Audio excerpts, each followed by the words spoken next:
আর জমিনে তোমরা ফাসাদ সৃষ্টি করো না, কিন্তু নন মুসলিম বিজাতি যারা আছে তারা তো ফিলিস্তিনের উপর অনেক অত্যাচার করছে, মুসলিমদের উপর অত্যাচার করছে, মানবতার উপর অত্যাচার করছে।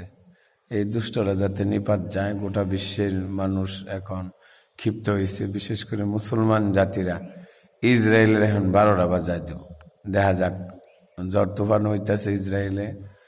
আল্লাহ রাব্বুল আলামিন আমাদের প্রতি আছেন। নাসরুম মিনাল্লাহি ওয়া ফাতহুন কারীব। আপনারা সাহায্যের দিকে এগিয়ে আসুন। মানুষদেরকে যারা ভালোবাসে না, তারা আল্লাহকে যদি ভালোবাসতে চাও, প্রথমে মানুষকে ভালোবাসতে শিখো। তাহলে নবীজির হাদিসের বরখলাফ হয়ে যায় যে না, আমরা মানবতার দিকে এগিয়ে আসছি, আমরা ফিলিস্তিনকে ভালোবাসি। আর জাতিসংঘ তো এই ব্যাপারে কিছু কথাই বলে না।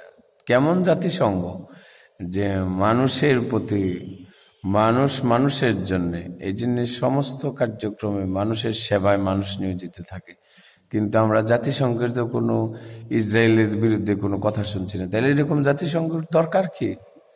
যার যা জাতিসংঘ করাই উচিত। জাতিসংঘকে আমরা নিন্দাবাদ জানাই যে ফিলিস্তিনের উপরে এত আক্রমণ করছে, তারপর জাতিসংঘ কোনো ভূমিকা রাখে নাই। জাতিসংঘের প্রধানত বারবার ভূমিকা রাখতে পারত এবং শান্তি কামনা করতে পারত। এই সমস্ত শান্তি কামনা করে না বিদায় জাতিসংঘকে আমরা তালাক দিলাম। জাতিসংঘের প্রতি আমাদের নিন্দাবাদ রয়ে গেল।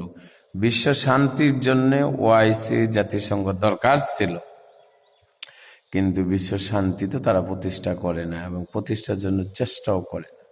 এই জন্য আমরা চাই, আমরা ফিলিস্তিনের পক্ষে আছি, মানুষকে যেন ধ্বংস না করে সেদিকে আমরা এগিয়ে যাচ্ছি। আমরা এইবার দেখব ইসরায়েল কিভাবে কি করে। অবশ্যই তাদের প্রতিশোধ আমরা নিব, আর তাদেরকে ছেড়ে দেওয়া হবে না।